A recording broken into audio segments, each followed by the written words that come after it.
Bonjour, c'est la première fois que je fais ça, je suis un peu stressée. Donc, aujourd'hui, je veux juste voir, c'est ça, j'imagine? Oui, je vais en avant. C'est parfait. Donc, aujourd'hui, je vous parle de fibrose pulmonaire idiopathique, plus particulièrement de la réadaptation physique. J'ai rien inventé, hein? Je fais de la réadaptation sur un programme qui a été basé par rapport à la MPOC. Donc, aujourd'hui, c'est plus vous dire qu'est-ce que j'ai remarqué dans ma petite expérience d'infirmière en maladie interstitielle, puis d'essayer de vous en apprendre un peu plus sur la fibrose pulmonaire en réadap. Next. Voilà mes conflits d'intérêts qui n'ont pas de lien avec aujourd'hui, je crois pas. Donc, les objectifs, connaître l'historique de la réadaptation pulmonaire au Québec, connaître la définition, l'aspect de la réadaptation pulmonaire en fibrose, puis connaître les ressources à Montréal ou en général au Québec en réadaptation. Donc, pour commencer un peu du début, les traitements, on en a parlé un peu tout à l'heure, mais il n'y a pas extrêmement de choses qui sont disponibles comme traitement pharmacologique en fibrose pulmonaire idiopathique, mais on a la vaccination, on a l'abandon tabagique, on a le suivi médical spécialisé rapproché, les médicaments généraux, les médicaments spécifiques. On a la réadaptation pulmonaire qui fait partie des traitements. Je pense qu'il faut avoir une approche comme ça quand on pense à la réadap. Je pense qu'il faut le voir comme un traitement possible, l'oxygénothérapie puis la transplantation pulmonaire. Le parallèle entre les médicaments et la réadaptation pulmonaire, je pense que c'est un beau parallèle qu'on peut faire entre les antifibrosants qui existent actuellement. Donc, on vise le ralentissement de la progression de la maladie. C'est la même chose pour la réadaptation pulmonaire. Ça exige une planification d'horaire pour le patient, autant pour les médicaments, parce que sans rentrer dans les détails, c'est des médicaments qu'on doit prendre à des heures régulières, plusieurs fois par jour. Puis, ça implique des changements d'habitude dans la vie des patients. Médicaments comme réadaptation, médicaments, ça a des effets secondaires possibles. Réadaptation, bien, ça implique de se déplacer dans un endroit pour faire de l'exercice. Donc, ça demande, en fait, ça implique un changement d'habitude dans la vie du patient. Et aussi un changement de comportement. Donc, ce qu'on vise, c'est le changement de comportement en réadaptation.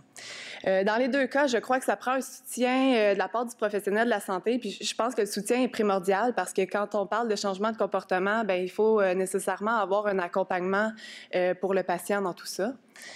Donc, en images, c'est des images que j'ai prises de la MPOC, mais c'est juste pour placer la réadaptation, là, le but, c'est de le voir comme dans un cheminement, un continuum de soins. Donc, on a le plan d'action au début qui est très MPOC, mais quand même, je pense qu'on peut le voir comme la prise de médicaments. Quand on a un diagnostic de fibrose pulmonaire idiopathique, beaucoup de patients vont avoir des nouveaux médicaments qui s'inscrivent à leur liste de médicaments. Donc, juste ça, c'est le début. Par la suite, c'est quoi que j'ai écrit? L'éducation, je ne le vois pas d'ici. L'éducation, la prise en charge personnelle, la réadaptation pulmonaire. Donc, tout ça est je pense, un continuum de soins qui est un tout global pour le patient.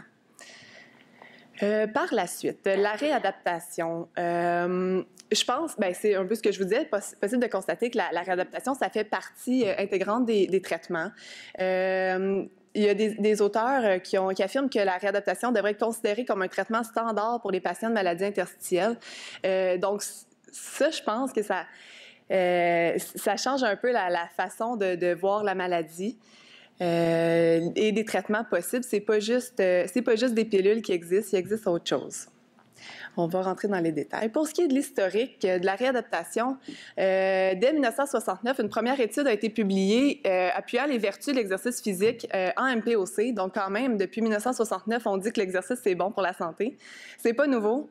Selon la base de données PubMed, en MPOC, il y a à peu près 1768 études scientifiques qui ont été publiées depuis 1952. Donc, c'est bien. Mais en fibrose pulmonaire, j'en ai seulement trouvé 41. Donc, ça prouve qu'il y a encore du chemin à faire. C'est pour ça qu'on en parle aujourd'hui. C'est pour sensibiliser que la fibrose pulmonaire en réadaptation physique, ça a aussi sa place. 41 études, ça laisse place à amélioration, je crois. Donc, la prévalence de la réadaptation pulmonaire, donc au Canada, malgré que tout le monde sait que l'exercice physique, c'est bon pour la santé. L'accès à un programme pour les personnes atteintes de maladies pulmonaires chroniques, là, donc je parle de maladies chroniques, ça demeure limité. Il y a seulement 98 programmes qui existent au Canada. Donc ça représente pour les MPOC moins d'1%. Donc on s'imagine qu'en fibrose, il y en a encore moins qu'1% des patients qui ont accès à un programme de réadaptation pulmonaire. Donc au Québec, là, selon les régions, entre 1 et 3% seulement des patients en MPOC pourront avoir accès à la réadaptation. Donc, pourquoi? Problèmes budgétaires, manque de subventions, manque de ressources. On peut penser aux gens dans le Nord qui n'ont pas accès à un programme de réadaptation, qui n'ont pas accès peut-être à du personnel qui sont spécialisés en réadaptation pulmonaire. Donc, au Québec, la situation est assez similaire là, donc, à celle du reste du Canada. Une quarantaine d'établissements seulement offrent des services de réadaptation pulmonaire et la moitié... La moitié d'entre eux sont offerts en externe. Donc, il y a des programmes en externe et en interne de réadaptation pulmonaire. Je parle en externe de l'hôpital et à l'interne de l'hôpital. 6 régions n'en comptent aucun programme. Donc, c'est un peu le lien avec peut-être le Nord, entre autres, qui sont moins bien desservis. L'étude révèle que... je l'étudie, ça? Oui? J'ai essayé d'accrocher un bouton? Non? Ah oui, OK. Très peu, bon, c'est très peu d'établissements ont des budgets qui sont réservés pour la réadaptation pulmonaire. Donc, ça, c'est, je pense, une autre explication pourquoi il n'y en a pas beaucoup des programmes. Là. Les coûts de la réadaptation pulmonaire, donc, dans le fond, comme argument. Les coûts, ça serait... les coûts reliés à un programme de réadaptation seraient comparables...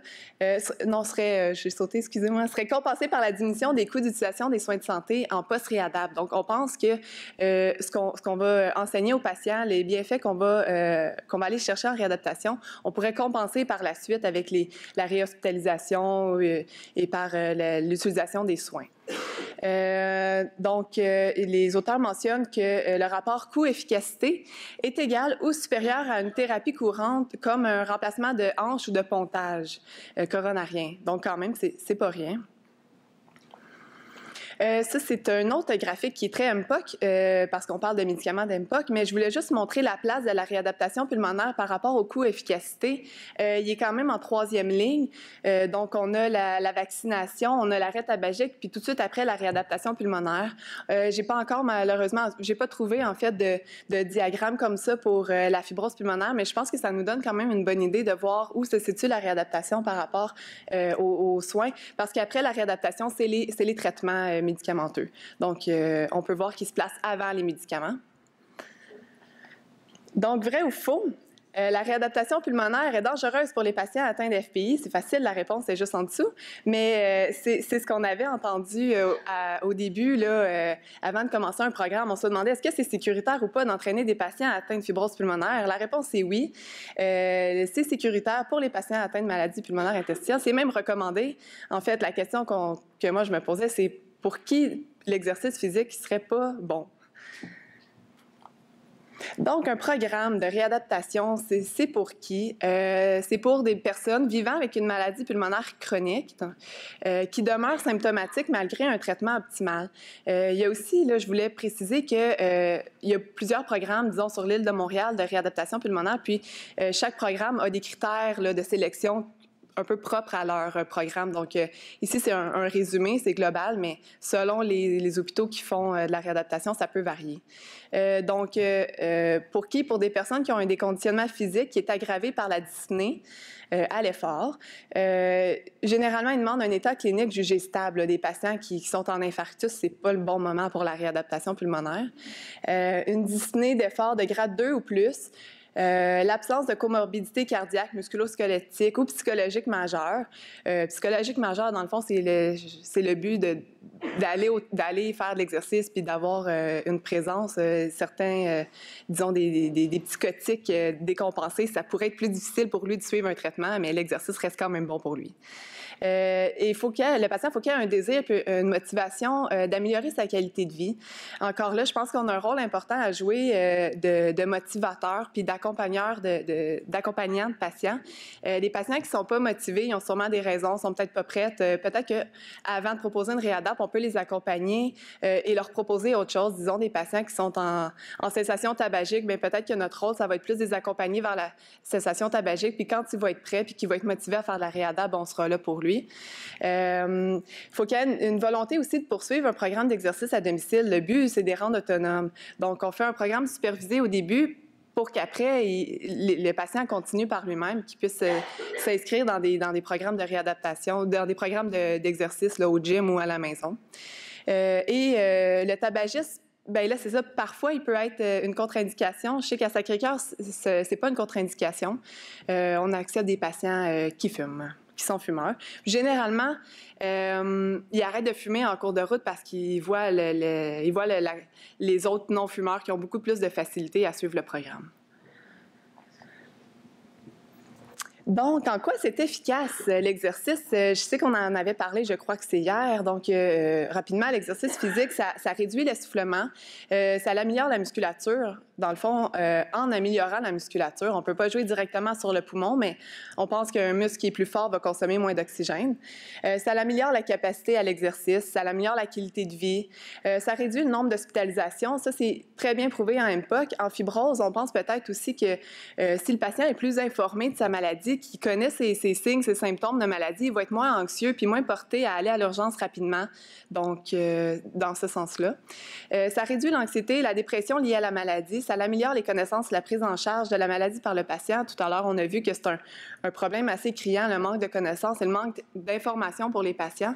Donc, un programme de réadaptation pulmonaire, c'est comme un outil, une porte d'entrée, une porte pour aller voir le patient puis lui dire, bien, écoutez, on a de l'information pour vous, on va vous la donner dans notre programme. La réadaptation pulmonaire, ça aurait des impacts positifs sur la qualité de vie des patients atteints de fibrose pulmonaire idiopathique en améliorant leur capacité fonctionnelle et les symptômes de fatigue. Voilà, c'est dit. Donc, qu'est-ce que ça fait aussi, la réadaptation pulmonaire? Ça sert à briser le cercle vicieux de l'essoufflement parce que ça, je ne pense pas que je vous apprends quelque chose avec ce cercle-là, mais c'est juste de montrer un petit peu, de remettre en perspective. Quand on a une maladie pulmonaire, on a de l'essoufflement. L'essoufflement, dans le fond, plus on est essoufflé, moins on a envie de bouger, de faire des activités. Donc, on réduit nos activités. En restant plus à la maison, on crée une faiblesse musculaire. Un peu plus faible, un peu plus déconditionné, un peu plus essoufflé, on décide de rester plus à la maison. Donc, ça nous mène à l'isolement social, qui nous mène à de l'anxiété parce que quand on est entre quatre murs à journée longue parce qu'on a peur de sortir, on a peur d'être essoufflé, on développe une anxiété. L'anxiété mène à une respiration inefficace, donc qui augmente l'essoufflement, qui revient en haut, qui augmente l'essoufflement.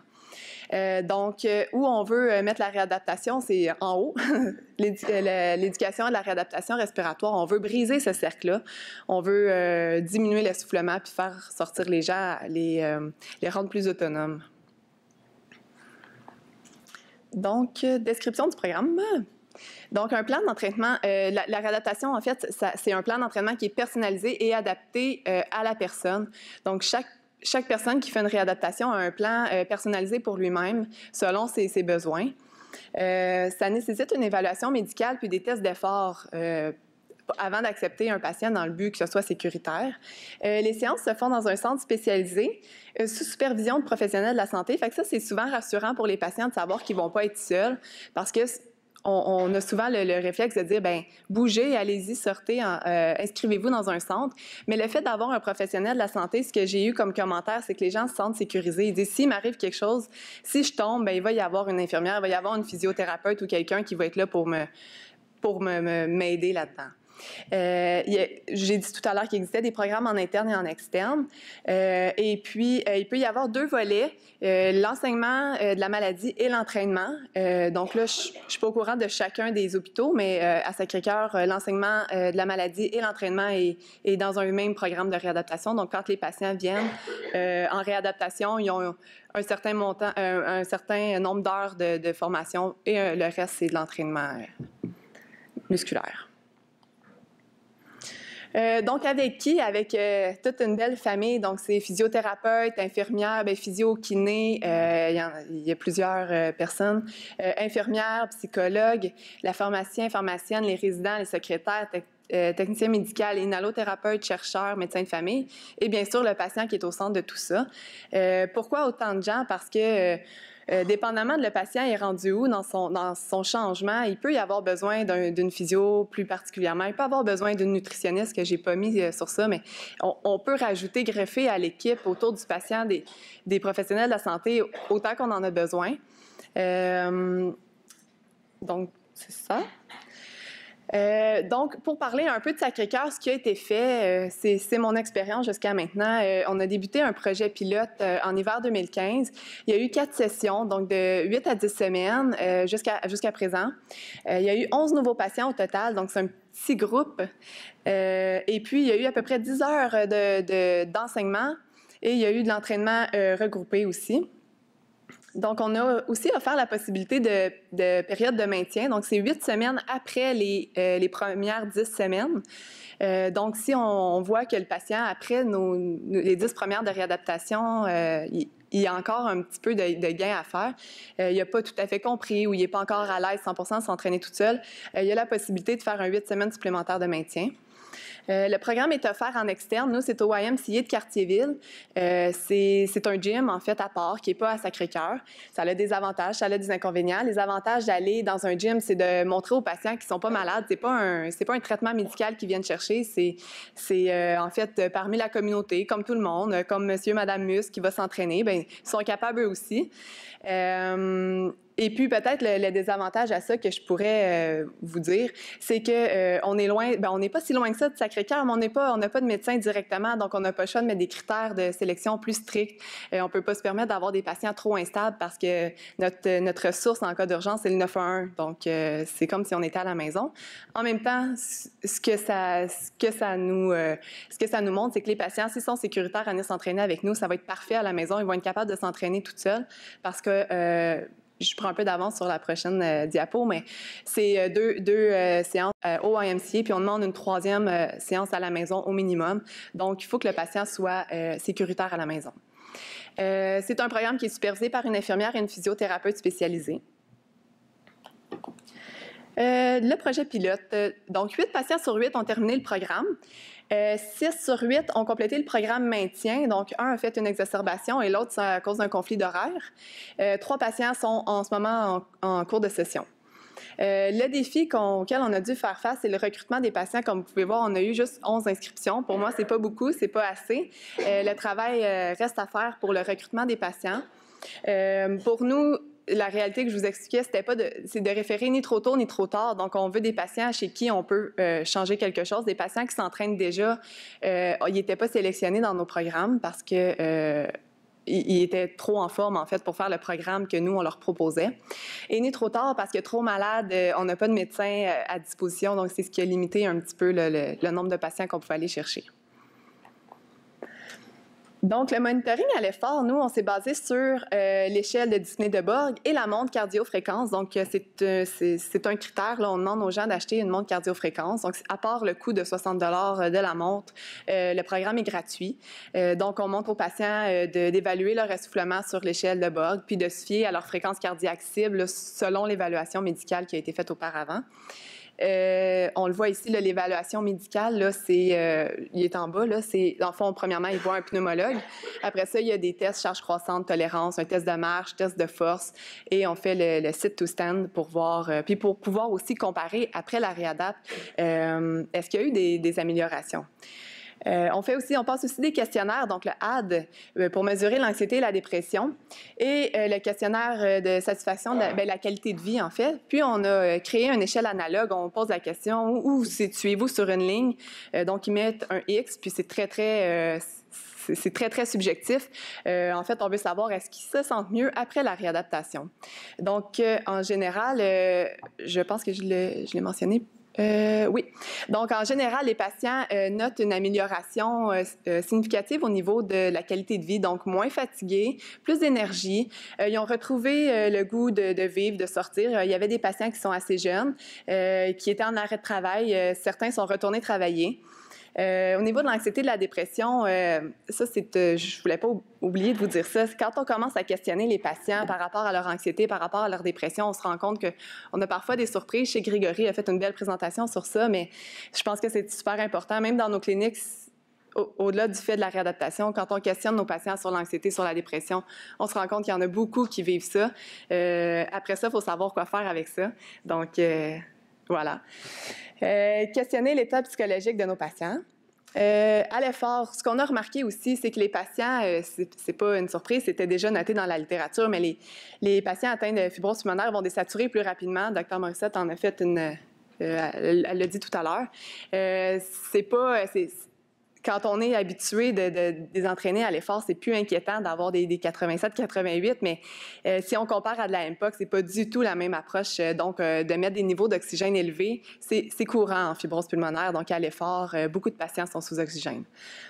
La technique des lèvres pincées, c'est surtout enseigné dans le but de faire prendre conscience de la respiration, dans le fond, de calmer, d'essayer de ne pas se laisser emporter par nos pensées qui peuvent générer de l'anxiété. Ça n'a pas le même effet que sur la MPOC là, au niveau physiologique. C'est vraiment plus psychologique. Et puis, les gens, il y a eu vraiment une appréciation marquée des patients, l'association de ne plus être seul. Donc, ce qui a été dit, ce qui a été mentionné, c'est que les gens avaient l'impression d'être seuls au monde. Ils recevaient un diagnostic, parfois sans trop d'explications, sans trop d'enseignement. Va voir sur Internet, lit toutes sortes de choses. Parfois, c'est même pas le bon diagnostic qu'ils lisent. Quand ils arrivent en réadaptation, c'est beaucoup plus clair pour eux parce qu'il y a le volet enseignement. Ils peuvent se comparer aux autres. Il y a tout l'effet de groupe qui est super important pour eux. Donc, notre rôle, je pense qu'il faut le voir comme un accompagnant, comme être accompagnant vers des changements de comportement. Donc, de prendre le patient où il est, de ne pas avoir nos objectifs préconçus. Moi, je veux que la dyspnée de tous mes patients baisse de 2 sur l'échelle de Bog. Je pense que ça, c'est pas vraiment réaliste de penser ça. Donc, c'est plutôt de voir avec le patient, c'est quoi son objectif à lui? Tantôt on disait, est-ce qu'il est prêt à arrêter de fumer? Si c'est ça, on va l'accompagner vers ça. Est-ce qu'il veut changer son alimentation, perdre du poids pour mieux respirer? Donc, on le suit selon ses besoins. Donc, ça, c'est le YMCA. L'étage en haut, le deuxième étage a été construit pour Sacré-Cœur. Donc, c'est nos bureaux, c'est nos locaux où on fait l'enseignement. Puis, on descend à la salle d'entraînement au premier étage parmi tous les autres membres du YMCA. Donc, ça, c'est une photo qui... j'ai été obligée de cacher les photos parce que je n'avais pas le consentement écrit de tous mes patients.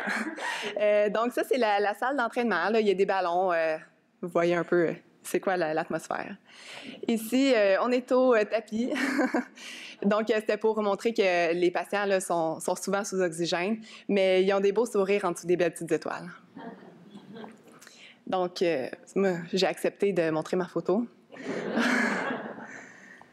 Ça, c'est le dîner Saint-Hubert. C'est juste pour montrer que c'est festif. Ce n'est pas un traitement médical. Il ne faut pas voir ça, je pense pas, comme un traitement médical. C'est une fête. Donc, à la fin de nos sessions, de nos 8 à 10 semaines, bien, on fait livrer du Saint-Hubert, puis on fête ensemble de notre réussite, de notre changement, de nos accomplissements, vers où on s'en va. Puis, on essaie de rendre ce dîner-là un peu plus... en fait, on veut que les patients continuent. Donc, bravo, on a fait une étape, on a commencé l'entraînement, on a fait déjà un grand pas, mais il en reste encore à faire, il faut continuer rendu à la maison. Ce qui est un défi.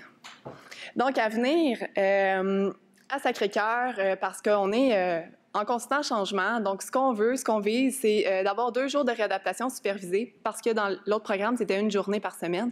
Donc là, on veut 2 jours par semaine au YMCA, plus 1 journée de plus à la maison, pour 10 à 12 semaines. On veut des groupes de patients de fibrose séparés de la MPOC. En fait, j'ai oublié de vous dire, le projet pilote, c'était des groupes de patients, mais qui étaient séparés de la MPOC. Donc, les groupes de patients étaient seulement des groupes de fibrose. C'est pour ça qu'ils ont dit qu'ils avaient senti le lien avec les pairs très fort, parce qu'il y avait une reconnaissance. Donc, on veut maintenir ça, avoir des groupes individualisés en fibrose. Donc, c'est 6 patients pour un intervenant. Si on a plus de patients, il va y avoir plus d'intervenants. Avec du recrutement en continu pour ne pas avoir de délai autant que possible. En ce moment, on n'a pas de délai, on est en recrutement, donc zéro attente. Un programme d'enseignement qui est ciblé selon la pathologie. Parce que ça arrive des fois dans les programmes de réadaptation ou dans des groupes d'enseignement qu'il peut y avoir des pathologies mixtes quand c'est des enseignements de groupe, mais je pense que c'est important de faire des enseignements individualisés. Donc, on utilise le Meviv avec une fibrose pulmonaire, on l'attendait impatiemment, il est sorti, on l'utilise. Le programme est gratuit à l'exception de l'achat de la montre et on veut toujours offrir la possibilité de 8 semaines supplémentaires. Là, ça, c'est selon la disponibilité, là, parce que c'est sûr qu'on veut, si on se met à avoir une longue liste d'attente, on veut favoriser les nouveaux, puis autant que possible que les patients soient autonomes après un 10 semaines de réadaptation. Développement d'un PII,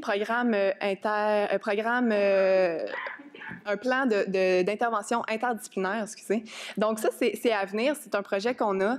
Ça serait d'avoir un plan de travail, mais interdisciplinaire. Donc, quel est l'objectif de la physio? Quel est l'objectif de l'infirmière? Quel est l'objectif du médecin face au patient? Mais quel est l'objectif du patient?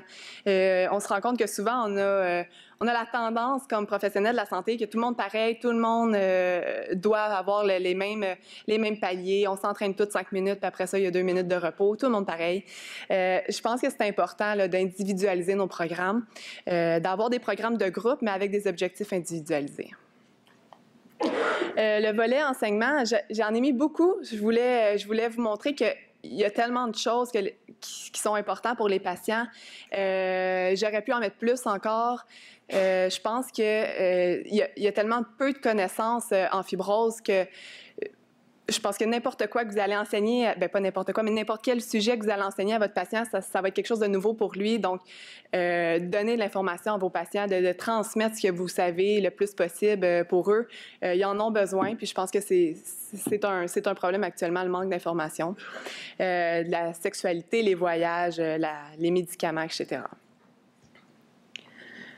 Le processus de recrutement, donc c'est via une référence médicale. Ça nous prend une référence médicale parce qu'on fait un rapport après qu'on renvoie au médecin. Ça peut être aussi une EPS, une infirmière praticienne spécialisée. Par la suite, il y a un appel téléphonique qui est plutôt exploratoire de la part d'une infirmière clinicienne, juste pour voir le niveau de motivation, savoir s'il répond à nos critères. Par la suite, une évaluation médicale, les tests d'effort, et puis par la suite, si tout est beau, on commence le programme. Donc, où référer pour la réadaptation pulmonaire? À ma connaissance, pour les programmes en réadaptation pulmonaire qui sont spécifiques à la fibrose, il y a seulement Sacré-Cœur et le Mont-Sinaï qui offrent des programmes spécifiques. Je vois des noms, il y a peut-être d'autres programmes individualisés à la fibrose. À Laval? Ah, OK. Parfait, fait que je le rajouterai. Sinon, là, il y a des programmes mixtes un peu partout de réadaptation. Et puis là, je ne voulais pas m'avancer à trop en nommer pour être sûre de ne pas en oublier. Voyez-vous, j'ai oublié Laval. Alors, je mets comme référence l'Association pulmonaire. Je pense que c'est un très bon organisme pour diriger nos patients vers leurs ressources proches de leur maison. Je voulais laisser le mot de la fin en terminant. Là, j'ai pas mal terminé. Je vais laisser le mot de la fin aux patients. Donc, c'est une vidéo qui a été faite à Sacré-Cœur pour promouvoir le programme de réadaptation. Ça a été fait dans le temps de la MPOC, mais je pense que ça va vous illustrer un petit peu c'est quoi la réadaptation pulmonaire vue des patients.